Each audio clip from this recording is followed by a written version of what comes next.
Devin, let's start off with defining carbon footprint in the context of almond production. It's not necessarily the same as, when we talk about carbon footprint in other industries. How do you describe it here? Within the context of almonds, when we're talking about carbon footprint, I always want to stress the importance of looking at the carbon emissions as a function of the value that is being produced, in this case, the food, right? We cannot lose sight of the fact that food is needed to be produced and needed to be produced efficiently.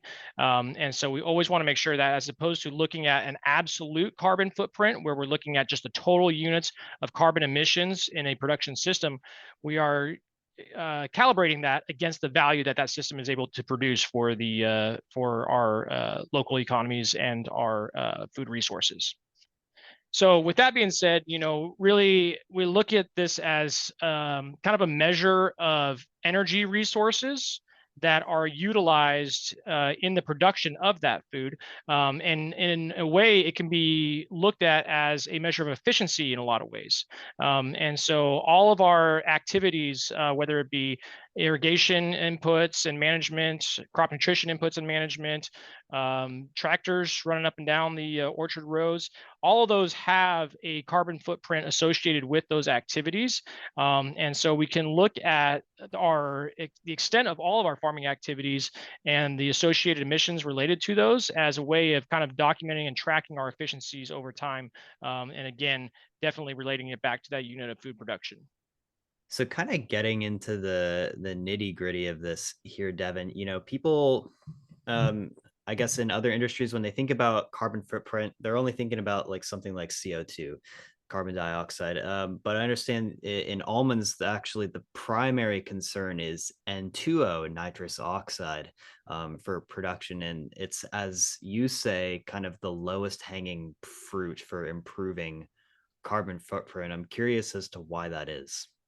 Yeah, nitrous oxide is very critical to be aware of, because the fact is that nitrous oxide emissions are equivalent to just under 300 times what a single CO2 unit would be. And so we do have nitrous oxide that is present in a lot of, or is a factor in a lot of the production practices of mineral fertilizers. We have nitrous oxide emissions that can take place in the field from a process of denitrification when you have overly saturated soils. And so being as it is 300 times more potent of a greenhouse gas than CO2, then that accounting for that starts to add up really fast, right? And the nitrogen management component of a total almond production carbon footprint is represented about 40% by that that nitrogen management component. The other components, we actually are dominated by the irrigation side on 33% as well, and then it's a mix of other factors in the production practices. So that nitrogen management component is really significant and dominated by that nitrous oxide. The other one that doesn't probably get as much usage in almonds, although it's still very prevalent in the form of certain nitrogen fertilizers, is urea.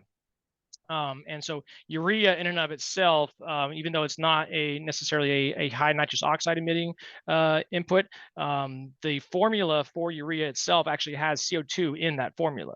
So as that material is applied to the field, and even surface applied and irrigated in this case, the transformation at the soil level can actually reduce ammonia gas, and it can actually produce more emissions at that point by releasing that CO2.